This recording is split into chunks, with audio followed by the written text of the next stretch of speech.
This is the Business Blackbook, where billion-dollar empires are built and collapse. You are watching factories close in slow motion, and nobody is saying it out loud. Imagine you run a small factory. You make tiny metal parts. Parts so small you can hold 100 of them in your palm. But those tiny parts keep brake lines connected to your car. They keep wires from falling loose at 60 miles per hour on a highway. Without them, vehicles fall apart. Now imagine that overnight. The cost of making those parts jumps by 50%. Not because you made a mistake, not because your workers became less productive, but because a government decision, thousands of miles away from your factory floor, changed the price of every single raw material you import. That is not a hypothetical. That is happening right now in real factories with real workers and real families depending on those paychecks. Today, we are going to understand Trump's tariff policy in 2026. Not the politics of it, not the rhetoric, the actual ground-level reality of what is happening to American businesses, American workers, and the American manufacturing dream that both sides of this debate claim to be fighting for. This is the Business Blackbook, where billion-dollar empires are built and collapse. Let us start from the beginning, because to understand what is happening today, you need to understand what tariffs actually are and why they were brought back so aggressively. A tariff is simply a tax. When a company in America buys a product or a raw material from another country, the government charges an additional fee on that import. That fee is the tariff. The company importing the goods pays it, not the foreign country, not the foreign manufacturer, the American company that placed the order. This is a point that gets confused constantly in public debate. When the United States puts a 50% tariff on imported steel, American manufacturers who buy that steel pay 50% more. The hope is that this extra cost makes foreign goods less attractive and pushes companies to buy American-made products instead. In theory, this protects domestic industries and creates jobs at home. That is the logic. Simple, straightforward, and in certain situations, it works exactly as intended. But in 2026, the question is not whether tariffs work in theory. The question is, what is actually happening on the ground when these tariffs are applied at scale across an economy as complex and interconnected as the United States? And the answer is, it depends entirely on who you ask and which part of the supply chain you sit in. Let us walk through how the current tariff structure actually works. Because Trump's tariff policy in this period is not one simple thing. It is a layered system built on multiple legal authorities. The first layer is called Section 232. This provision gives the president the authority to impose tariffs when a specific industry is considered essential to national security. In recent years, Section 232 has been used to impose tariffs on steel, aluminum, cars, and auto parts coming into the United States. If a factory imports these materials, it pays these tariffs, period. No exceptions based on business size, no exemptions for small manufacturers. You import steel or aluminum, you pay. The second layer is what became known as the reciprocal tariffs announced on what Trump called Liberation Day. These were sweeping tariffs applied to countries based on what the administration described as unfair trade practices. The legal authority for these tariffs comes from something called the International Emergency Economic Powers Act, commonly called IEEPA. This act allows a president to take economic action when a national emergency has been declared. Trump used this authority, citing concerns around fentanyl trafficking and America's chronic trade deficit with multiple countries. These two layers, Section 232 and AEEPA-based tariffs, together represent one of the most aggressive trade policy shifts the United States has seen in nearly a century. Tariff levels not seen since the early 1900s have returned, and they are reshaping the economics of entire industries. Now, let us get specific. Let us understand what this actually looks like inside a real business. There is a company in Livonia, Michigan, a suburb of Detroit, called AlphaUSA. They make fasteners, small metal components used in the automotive industry. These fasteners keep brake lines secured. They hold wiring to the frame of a vehicle. They are not glamorous, but they are essential. Every car that rolls off an assembly line uses hundreds of these parts. Here is how their production process works. AlphaUSA imports small metal nuts from suppliers in countries like Taiwan. They take those imported nuts and stamp them into long strips of American-made steel to create their finished fasteners. Those finished parts are then sold to car assembly plants across the region. Notice the structure here. The raw material is partly imported. The manufacturing process happens in America. American workers do the labor. American steel is part of the product. But because some components come from abroad, the tariffs apply. What does that mean in dollar terms? A nut that used to cost 10 cents now costs 15 cents. That is a 50% increase. And when you are assembling automotive parts at scale, and some of those parts require multiple nuts per unit at nearly 50 cents per nut, those costs accumulate with terrifying speed. Through the first 11 months of this period, AlphaUSA paid approximately $1.3 million in tariffs. Their current monthly tariff bill runs between $225,000 and $250,000 every single month. For a small or medium-sized manufacturer, that is not an inconvenience. That is an existential threat. The owner described it exactly that way. He used those words. Existential threat. He said that without relief, or without the ability to pass these costs on to customers, companies like his may not exist by the end of next year. Let that sit for a moment. A company making components that your car literally needs to stay safely on the road is facing the possibility of closure, not because of bad management, not because of poor demand, but because of the cost structure created by a trade policy designed to strengthen American manufacturing. That is the central tension at the heart of this story. And it is not simple, because the other side of this argument is also real. Let us go to Warren, Michigan, another suburb of Detroit, a blue-collar community with deep roots in the auto industry. This is where Stellantis operates the Warren truck assembly plant, where they build the Jeep Wagoneer.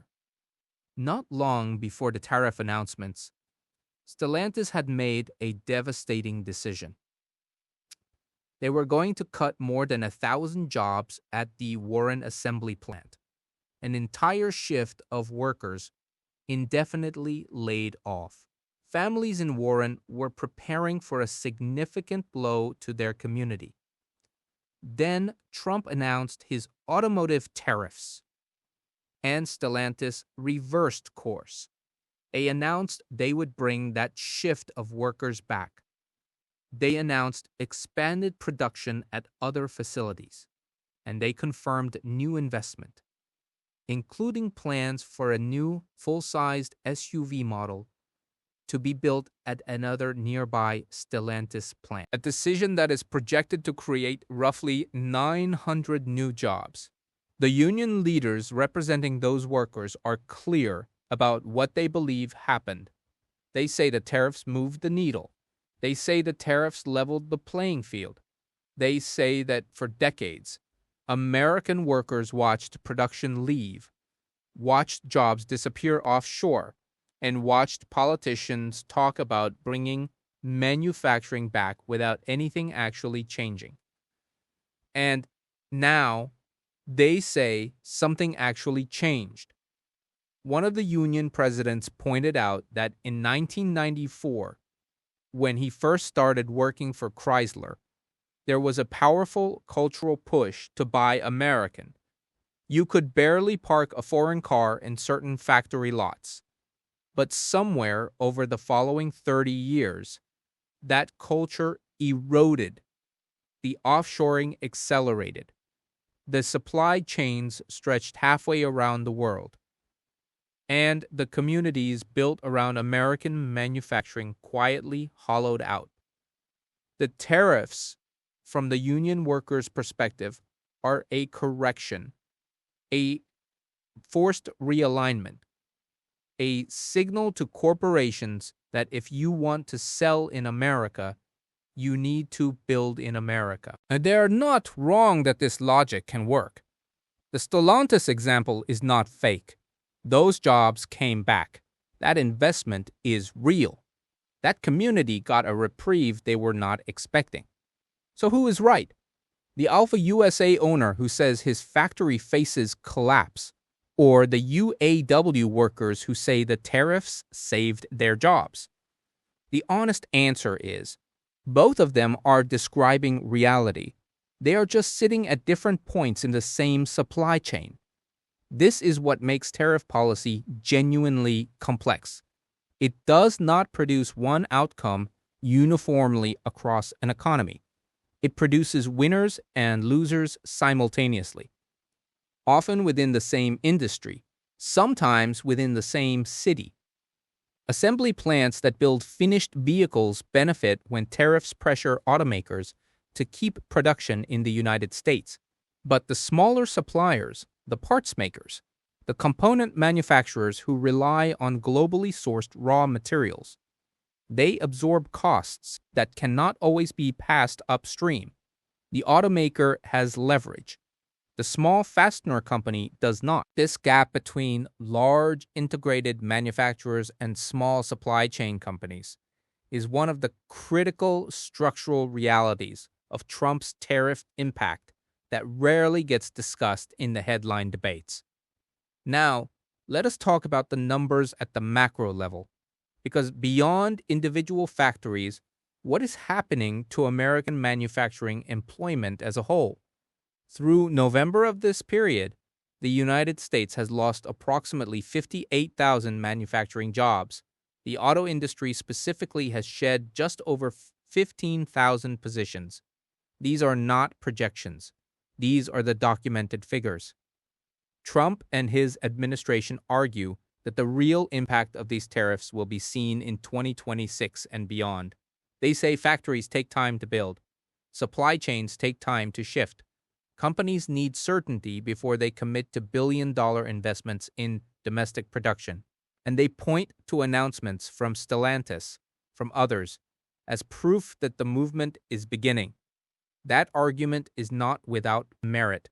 Structural shifts in industrial economies do not happen in months. They happen over years. If the tariff policy remains consistent, and if companies genuinely believe it will, investment decisions will eventually follow. But consistency has been a challenge. Trump's tariff announcements have moved quickly, sometimes reversed, sometimes escalated, leaving companies uncertain about what the policy environment will look like 1 year from now, let alone 5. That uncertainty is its own tax on business investment. A company considering building a new factory in America needs to know that the economics of that decision will hold. If tariff policy shifts again, if exemptions are carved out, if trading partners retaliate and new complications emerge, the investment calculus changes. There is also a legal dimension to this story that matters. Some of Trump's broadest tariffs, the IEEPA-based reciprocal tariffs announced on Liberation Day, are currently being examined by the Supreme Court. The court appeared skeptical of whether the president has the legal authority to impose tariffs of this scope under a national emergency declaration. A ruling is expected. But here is an important detail. Even if the Supreme Court restricts those IEEPA-based tariffs, it will not help companies like AlphaUSA because their tariff burden falls under Section 232, which is a completely separate legal authority and is not part of the case being reviewed. Whatever the court decides, AlphaUSA's $250,000 monthly tariff bill continues. This is the kind of granular complexity that gets lost in the broad political debate. Two factories in the same city, both affected by tariffs, but under different legal frameworks, with different vulnerabilities and different outcomes, depending on how courts rule. Let us now address the common misconceptions that cloud this conversation. The first misconception is that tariffs are paid by the foreign country. They are not. The American importer pays the tariff. The foreign manufacturer does not write a check to the U.S. government. The American company buying the foreign goods pays the higher price. Sometimes they can negotiate lower prices from foreign suppliers to offset some of the cost. But often, especially for smaller companies without leverage, they absorb it themselves. The second misconception is that tariffs automatically create American jobs. They can, and sometimes do. The Stellantis case shows that. But they can also destroy jobs at companies that depend on imported inputs and cannot absorb the cost increase. The 58,000 manufacturing jobs lost this year shows that. The third misconception is that free trade is inherently good and tariffs are inherently bad, or the reverse, that tariffs are always protective and free trade always sells out workers. Neither is universally true. The outcome depends on the specific industry, the specific supply chain structure, the specific companies involved, and the specific design of the tariff policy itself. The fourth misconception is that the companies opposing tariffs are just being unpatriotic or resistant to change. The AlphaUSA owner was clear. He is not against the goal of bringing manufacturing back to America. He supports it, but he needs the raw material supply chains to shift too, not just the pressure to shift, but the actual domestic alternatives to exist at the volume and the price point that make his business viable. Right now, those alternatives are not fully there. And in the gap between where policy wants to go and where the supply chain actually is, his company is being squeezed. The fifth misconception is that this is a short-term disruption that will resolve cleanly. The timeline for genuine supply chain reshoring is measured in years, possibly a decade, or more for certain sectors. The pain being felt now by companies like AlphaUSA is immediate. The benefits of a fully reshored supply chain, if it materializes, are years away. That gap matters. It matters enormously to every family depending on a paycheck from a factory that may not survive the transition period. So, what should a financially aware person understand from all of this? Understand that tariffs are a policy instrument, not a solution in themselves. Like any instrument, their effectiveness depends entirely on how they are designed, how consistently they are applied, and whether the broader conditions exist for the intended outcome to actually materialize. Understand that the American manufacturing debate is not a debate between people who love America and people who do not. The union worker in Warren and the factory owner in Livonia both want the same thing. They want American industry to thrive. They just sit at different points in a complex system, and the same policy affects them very differently. Understand that supply chain economics are deeply interconnected. You cannot simply declare that imports are taxed and expect the domestic alternatives to appear overnight. The infrastructure, the capacity, the supplier networks, the skilled labor, all of it takes years to build.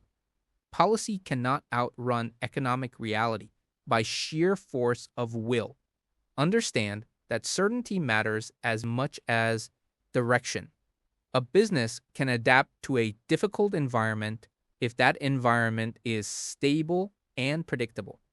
What businesses cannot survive is rapid, unpredictable policy shifts that make long-term investment impossible to plan. Whether you support these tariffs or oppose them, the case for consistency and clarity in how they are applied is overwhelming. And finally, understand that the story is still being written. The factories that survive, the jobs that come back, the supply chains that reshore, and the companies that close before that happens, all of it is unfolding in real time. In 2026, we are watching an enormous economic experiment take place. The results will shape American industry for a generation. And with that, the Black Book closes. Subscribe. And we will open the next page soon.